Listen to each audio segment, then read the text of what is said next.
நான் உங்கள் மேல் கண்ணோக்கமாயிருந்து உங்களை பலுகவும் பெருகவும் பண்ணி உங்களோட என் உடன்படிக்கையை நான் திடப்படுத்துவேன்.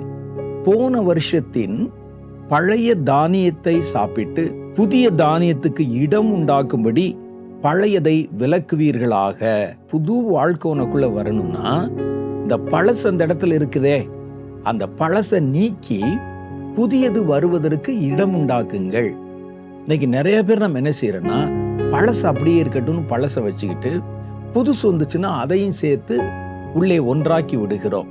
நீங்க எப்பவுமே பாருங்க, பழசையும் புதுசையும் ஒன்னா சேர்ந்தா புதுசுதான் பழசாகும் ஒழிய பழைய காரியம் புதிதாக ஆகாது. புது காரியம், ஒரு புது சுபாவம், ஒரு புது நடைமுறை உங்கள் வாழ்க்கையில வரலும்னா உங்களுக்குள்ள இருக்கிற பழையவைகளை நீக்கி நீங்க இடம் உண்டாக்கணும்.